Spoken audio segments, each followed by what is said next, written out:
Hello, this is Terry Evans from Entrada Interactive. In this video, I'll be going over the basics of how to create a mod for Miscreated, which will include how to download the SteamCMD command, get it installed, and then there's also a sample mod that you'll be able to download. The download again is in the description to this video, and you'll be able to get it and it'll have all the basics of a mod. The example files, configuration files, and everything you need to get your first mod created. And I'll also go through the steps of uploading it to Steam and showing you how to get the ID to use inside of Miscreated and all that. Anyway, so let's get started. The first thing you'll need to do if you don't have it already is to download the SteamCMD program from Steam. And the easiest way to do that is if you go to your web browser, you can search for, in fact, we'll just do it here. So just go to Google or something and then search for download SteamCMD. Just like that. If I could spell it right. Download SteamCMD. And it'll take you to this Valve page. So go ahead and click on that. And if you scroll down a little bit, there will be this link to the steamcmd.zip file. So go ahead and click on that and download it. It's a really quick download. This just installs one zip file. So let me move this out of the way. All right. And then what we're going to do is create a folder on our computer for it. I just named mine SteamCMD to match. And then you want to open the zip file you just downloaded, put that exe in there, and then run it. And this will go out now and dynamically download the rest of the files that Steam needs to use their command line utility. And this command line is what we'll use to upload the mod. You can also use it to download mods if you want to look at other people's mods and kind of manually do stuff like that. So this will take just a few seconds. Won't take very long to download it all. All right, now that it's all downloaded, you can go ahead and close this window. We won't need it for now. So inside of the folder are all the files we'll be using now. And in the link to this description now, what you'll want to do is download lunchbox.zip. This is the example mod that I will be making today. And this will have all the kind of the basic configuration files you'll need. So I already have a folder kind of prepared here for it. So I'm going to take that and unzip all those files into, I just call it a mod folder. And if you're going to be working on a lot of mods, I would recommend from the start to try to be organized about how you're going to keep track of all your mods and where all your files are for your mods. And so what I've been doing is keeping all my mods in an individual folder. So this is the Lunchbox mod. Inside of here, I'll walk through these files and I'll kind of explain what they do. This is the batch file that you'll be using to create the mod. And what it will do is invoke that SteamCMD command we just barely downloaded. So you'll need to edit the path to wherever you installed it at. On mine, it's in the D drive and then SteamCMD folder. So if you install it to your C drive, then you need to change this to your C drive, obviously. You'll also need to change the login. So replace username here with your login for Steam, and replace this password section here with your password for Steam. And then again, make sure this path is correct. I installed it, the Lunchbox files in dmod Lunchbox. So I already have that set up here for dmod Lunchbox. So you just need to edit, the path and the username and passwords there. All right, the next file is mod.vdf. This is Steam's configuration file for the mod.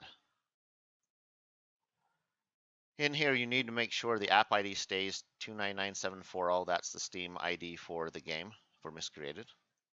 Again, if you installed your file somewhere else, you'll need to change this path to match. This is the content that will be uploaded as part of the mod to Steam. The preview file is just the icon you'll see on the Steam store in the workshop. Again, change the path if needed. I included my sample images in this as well, so you can just edit them or use the same sizes. I don't have it visible by default in Steam. This is the name that will appear in Steam for the workshop item, the initial description, and the change notes. Every time you upload or new version of your mod, you can add change notes so people can see those. And the published file ID, leave it blank to start with. When you create your mod, Steam will come in here and update this and enter in your ID for your actual workshop item here. It'll replace this with it. And that's how we'll know what the ID is to put into the Miscreated server so it can download it. So I'm going to go ahead and close this for now. Let me walk through a couple of these folders now and explain the zip file to you. So inside the images folder, I just have the images I'm going to need for my lunchbox. The LSLunchbox underscore 48, these are what we use inside the inventory system in Miscreated. And I will drill down in a second, show where these are at, but they all end with underscore 48.png. That's what the inventory will show you. This is what you'll use in Steam. And this is another one you can use in Steam for higher res versions of them. So I'll leave all these in here as kind of templates for you to use. Packs is where we'll put in all the source files for the mod. We'll pack them up, or it's just a zip file that we'll place in here. And then source, these are all the source files that go into your mod. And you need to keep the same structure. So game SDK is the highest level folder. And if you'll look over in the Miscreated install folder, which I already have conveniently located, you'll notice that inside of the Miscreated install folder for Steam, everything is inside a game SDK. And so that's why it needs to match. It uses the same folder structure. So game SDK, we drill down inside of game SDK. And here I have folders for libs, objects, and scripts. And for example, over here, you'll notice there's a scripts.pack file. If I open it, there's your scripts folder. So if you want to overwrite folders, it just needs to be the same folder structure all the way down. So let me explain these quickly. So inside of libs, UI, inventory, item images, this is where all the icons will be at. So let me open, the game SDK has the libs folder inside of it. So I'm going to go ahead and open this and walk through it. So inside of game SDK, libs, UI, inventory, item images. These are all of the, you notice all these end with 48 PNG. These are all of the inventory icon files that we use for Miscreated that you see in the inventory.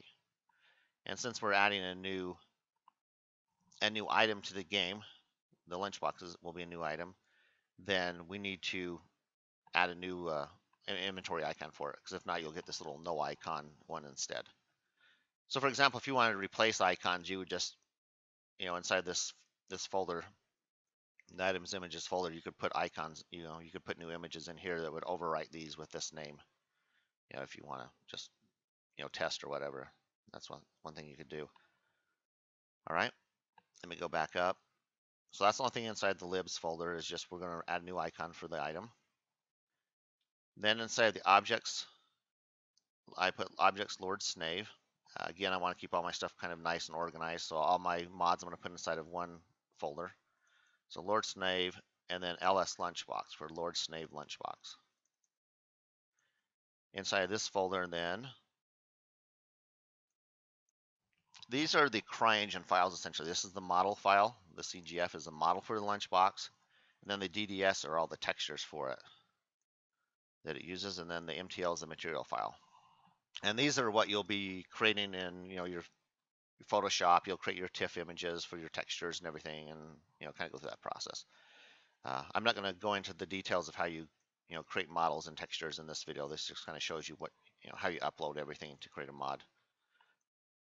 So that's all we need inside of the objects is just the the game files essentially for the item we're creating. Now inside of scripts, if you go down to scripts, entities, items, XML, and then I'm going to add a new folder called Lord Snave that is going to have my item in it that I'm creating. Now if you go look at the files from the actual game itself, if you go into scripts, entities, items, XML, these are all the items in the game. These are the accessories for weapons, ammo, base building items, the clothing in the game, and so forth. We would typically, put it maybe in, consumable, since it's an item you can consume in the game. This will be a consumable item with food and water. We would typically put in consumables, but again, you don't want to be, because there's going to be a lot of mods made for the game, you want to have your stuff in its own folder, so somebody else is creating a Lunchbox, for example, doesn't accidentally overwrite your files if somebody installs both mods. And so that's why I'd recommend putting it inside of a folder for just you. Whether you want to use your Steam name or whatever is up to you here, but I'd kind of keep it organized. But if you want to look at all the weapons in the game, for example, here's all the configuration files for the weapons in the game. These are all the ranged weapons and so forth. All right. Now we need one more thing in here. So let's go back up to spawners. I don't have it in here because I want to show you how to edit the spawners for the game. So let me again open the scripts. So let's go scripts and spawners.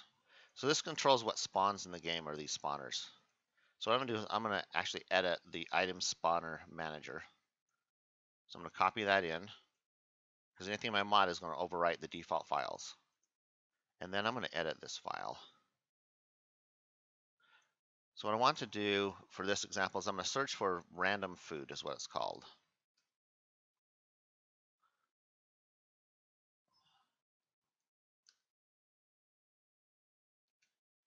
Go down and find the category for random food. Here it is.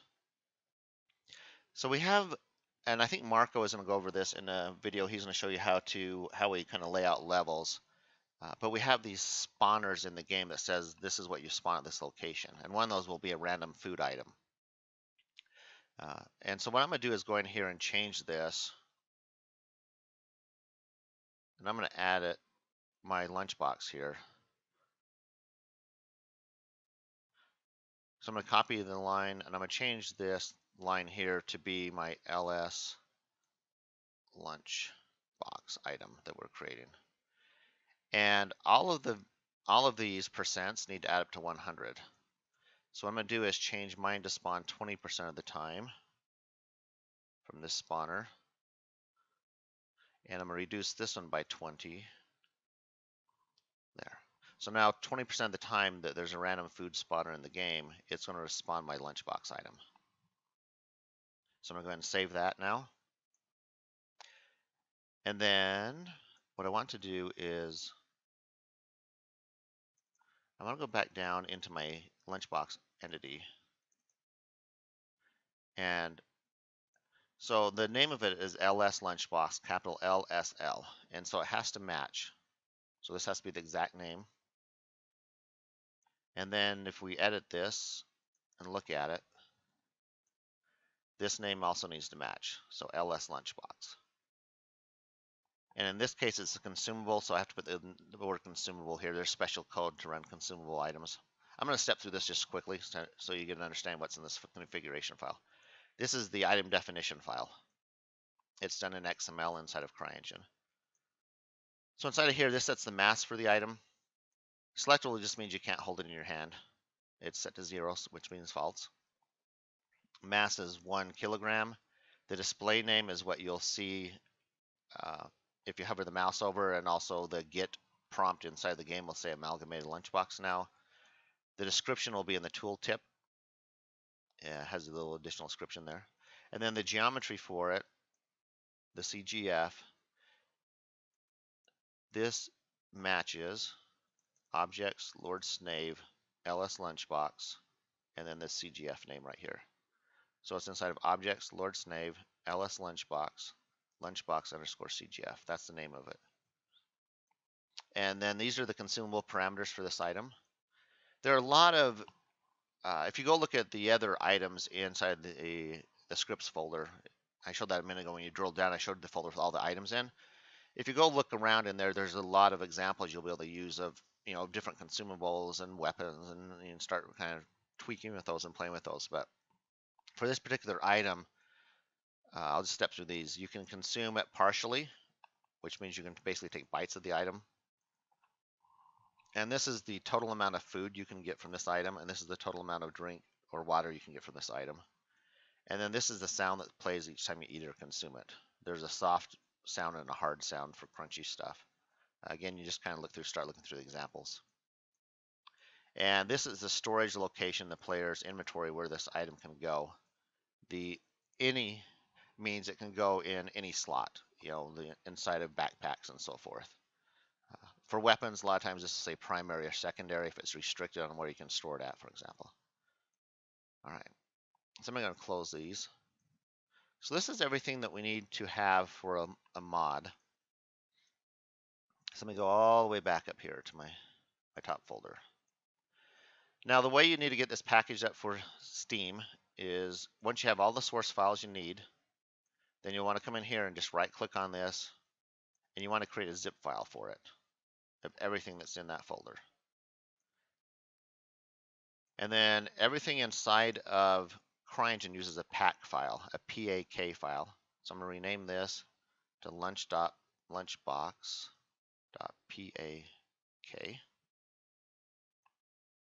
All right, and then I'm going to cut the file and go put it inside of the pack folder.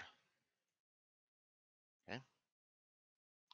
Now again, the reason I'm doing that is because inside of the Steam definition file for my mod, that's what I told it my source file is for all the content for my mod is inside this pack file.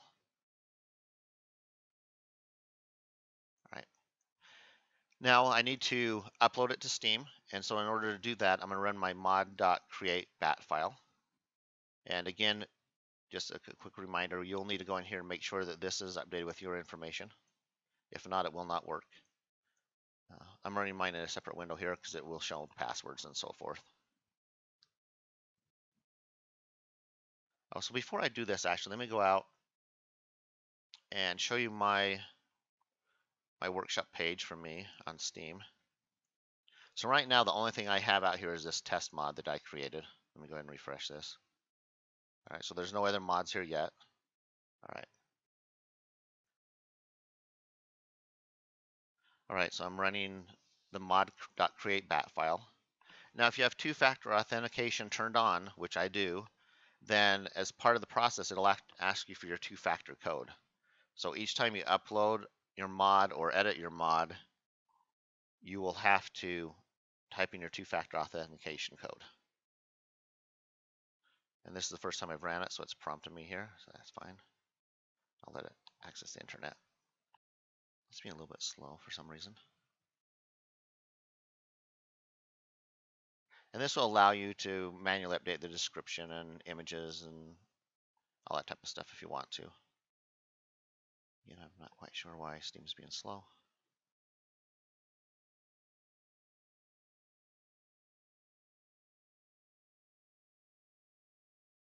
All right, so here's the item on Steam.